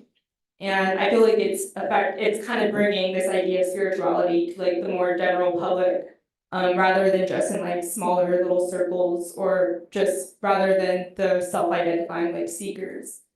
For me, as for like how I practice spirituality in my modern life, I guess right now, I feel like recently I have been kind of thinking about this more and how like I want to like, I don't know, I feel like I'm entering like a new stage of like trying to figure out what kind of spirituality like fits me in my life right now. Because in a way I feel like I've been getting distance from like kind of like my older practices, or like the ways that I used to kind of feel more connected with myself before. But at the same time, like I feel connected to myself in a different way these days than I've ever felt before too. So I don't know, I feel like spirituality for me right now is kind of just feeling like I'm becoming the most like myself within like the context of just where I found myself in this world. You know, like we all just somehow got here, like we don't know how we got here, but we're all handed like a deck of cards in a way too. And I don't know, I feel like for me, I feel most aligned with myself when I guess I don't have like because like for me, I just like say like I can feel it in me kind of when I feel like I'm becoming the version of myself that I see myself to be in my mind. But also I see it in terms of just like when I come into like little like coincidences in like my everyday life. I feel like that's something that's been huge for me in the past few years. Just like being really aware of like weird coincidences that happen and kind of just how things seem to like naturally work out in a certain kind of way. I feel like that's always something that's like really fascinating to me, how there's some kind of order to like how our lives like carry out, even if it might not feel like it makes sense in certain moments. When you look like in the past, there's some kind of like story that seems to be going on, which is interesting.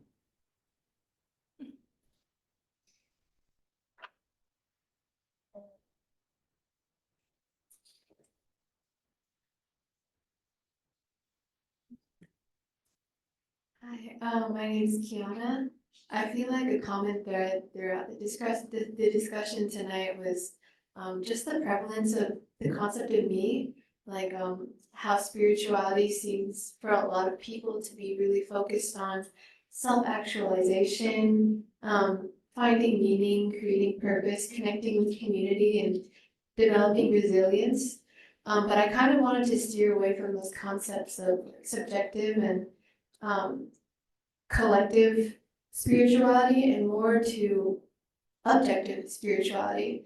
And I wanted to know if you had any experiences or thoughts or insights on kind of letting go of your attachment to the idea, to the illusion of the self, like the concept of anatta in Buddhism, really transcending your ego and tapping in maybe to God or higher power, returning to something larger than yourself, and yeah, just how that steers away from the idea of the self and using spirituality as a tool to improve yourself.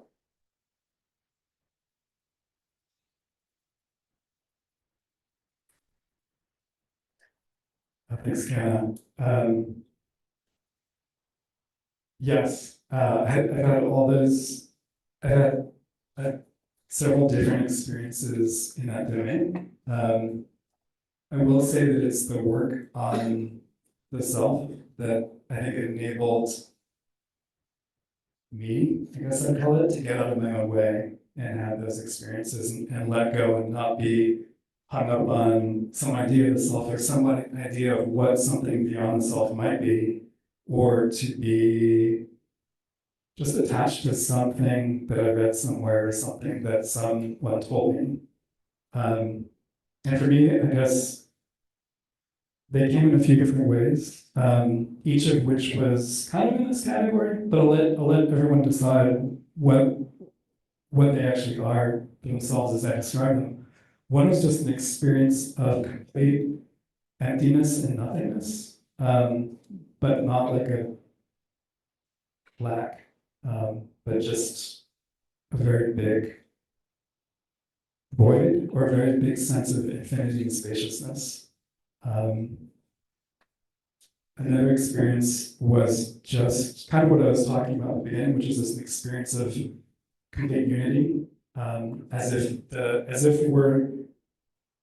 each of us is walking around has like a little cellular membrane, and as if that membrane just dissolved and there was nothing separating me from like anybody in this room or the chair or everything. But I'm using words to describe something that was just a deep feeling.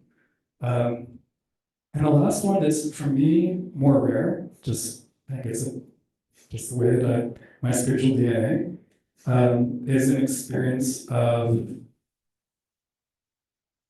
this thing as the other, as if I'm in communication with it, and I'm just in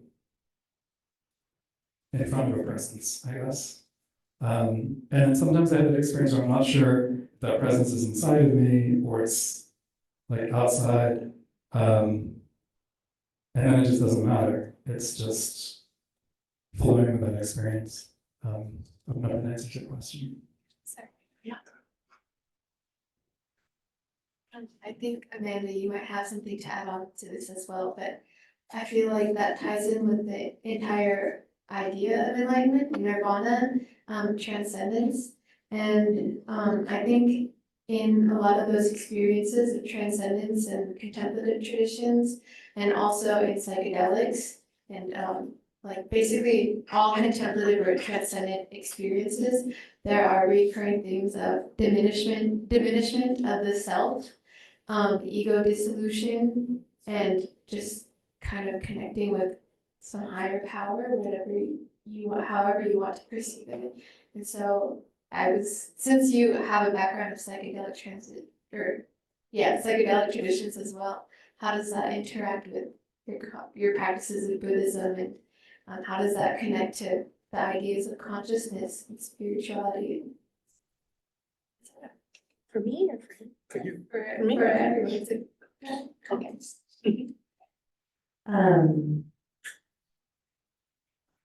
So I will say that I've also had the experience of anatta and anicca. So anicca is always changing, anatta, ego disillusion is how I think of it. So the actual physical experience of feeling full sensation of vibration. So not feeling that there's any outline to my body, that I'm just vibrating. And that's come from sitting in, mostly in silent retreat, which I've done for 24 years, 10 days silent retreats. And then I've had that experience of unity as well, even though I have this sensation of no self, of feeling interconnected with all beings, even though there's no self. And as far as having that on psychedelics, I have had that experience where I feel, I will say in meditation practice, in silent retreat, and in a psychedelic experience of feeling full interconnection with all that are around me and all that's happening, and almost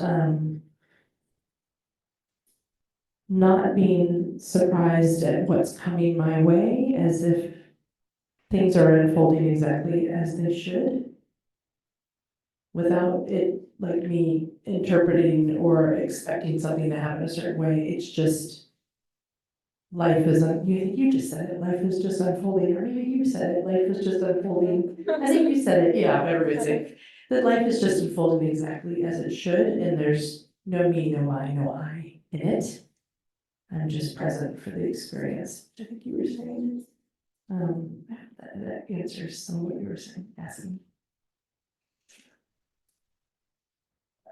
What you were saying just triggered, so like just right off of that last point, which is a very conscious experience of accepting everything that's happening and having just this great experience of unity in that acceptance. So I think for me, the first three are kind of like passive experiences, is like letting go, and then the third one, the acceptance, is a bit more like I'm leaning into accepting the situation. It's kind of subtle, but it's just an inner like center of gravity difference. Have you had any of these experiences, or are you a meditator yourself?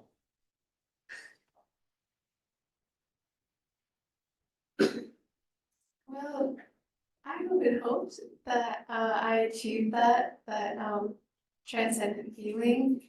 I feel pretty grounded in reality right now, and I feel like that's why I've been searching more like on the intellectual side about these experiences, and why I like to read up on them, because I haven't been able to tap into that myself. Also, I'm pretty young and I don't have access to this, and I don't exactly have all the time in the world to like go to a retreat in the forest and like sit there for 10 days. And I would love to approach that somewhere, but I also would, I'm curious to see how that could become more accessible. But also, yeah, so I would say personally I've had like somatic experiences of being connected to like a higher power or transcending concepts of myself. Like I actually, maybe I have in small experiences, but there's never been like a huge fundamental paradigm shifting moment for me, which I think is what I like to see in other people and I like to hear about. But I do, that's exactly what I've been saying, which is why I'm curious when I academically like to read about that in other people, and other people's experiences in other cultures, my dad also had similar experiences to yours, like with psychedelics, and he did Hindu meditation instead of Buddhist practices, but yeah, so I was kind of tangential with. Yeah.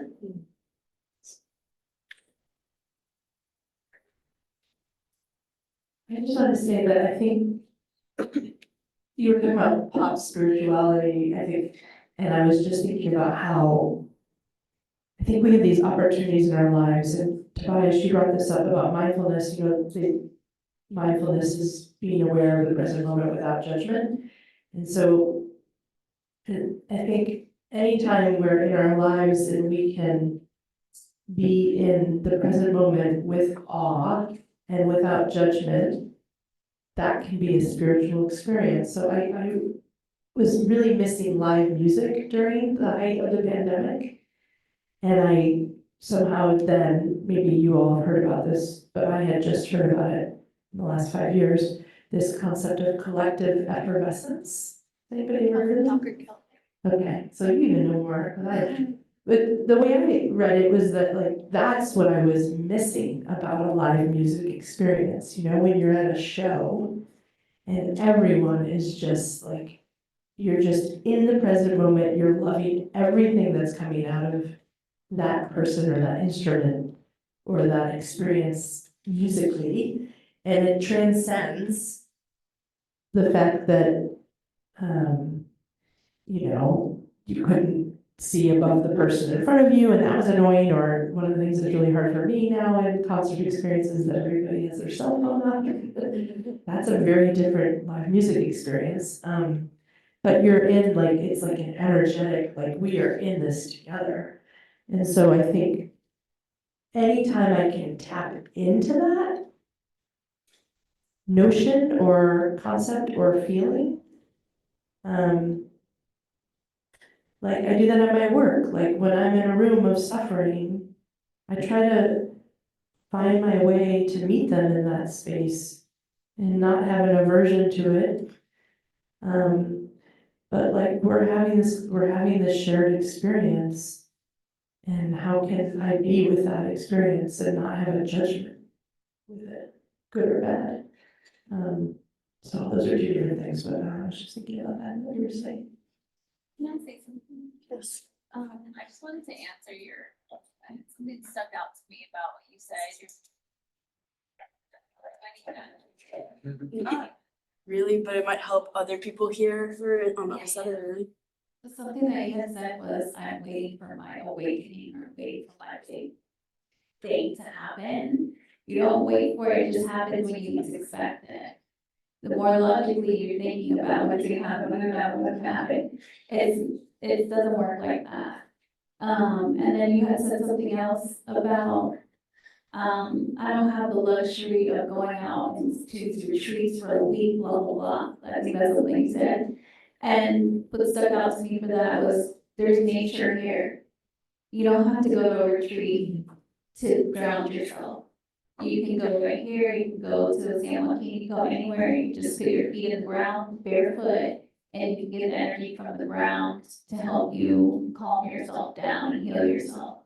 There's no concrete type of experience that you will have for your journey, perhaps. I mean, there's no like one size fits all, is what I'm trying to say.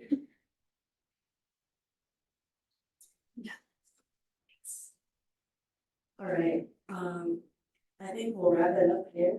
It's 10 after the hour. And I want to say thank you all for coming. And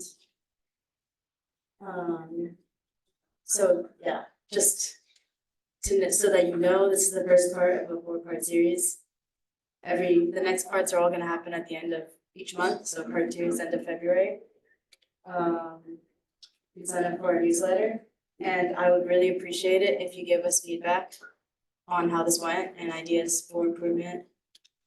And thank you all for coming, and have a great rest of your night. And I'm sure if you have any questions, you can come up to anybody and talk to them. So Thank you.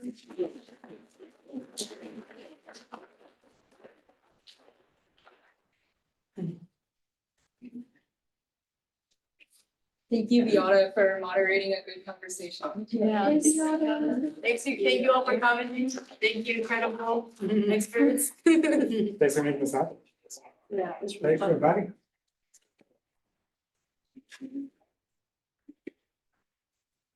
Yeah, do you need help putting any chairs back? Yeah. Yeah. Those are wonderful. For sure. These are- Yeah, thank you so much for coming. It was a pleasure to hear you speak. I'll do like. Pleasure to meet you. I have to run out. That was the next. Pleasure to meet you. Yeah, you too, thanks. I'll do. No one's like got To resonate with them on the So spirit. maybe if you just like. I want to achieve that. Right now, what I experience, it's like, Yeah. partners. Yeah, thanks for coming. And you're like more sad. And you teach me, it's like. I have my own experience. I mean, also. Oh, yeah. But I would It did say So like, if I'm, it's I like. just want to Yeah, yeah, like yeah. paraphrase Yeah. the question. I'm so glad you came. Great to see you again. Create this You know, this semester, so like pretty much two of the facilitators have done other things, and I was like, Yes, we do have. I don't wanna coming teach it either anymore, and so what do I wanna do? I wanna do this. Yeah, so it's Say, a friend of my mine wonder coming in, is- there's other people who are gonna teach experience But in hostels. for me. I don't know if you're, it's are you like- interested? Yeah, Because I of am. creating mission, vision, and values, I don't think it's really I'm cool. really excited. Creative values. Yeah, Coco. Coco and IOC were kind of. But I'm really resonating. To come visit, like, oh yeah, I would love to, with depending on when it is. Yeah, for sure. But, of course, some of them. Like to like. Yeah, definitely, thanks so much for coming by. Yeah, thank you, everyone. Yeah. For. Class.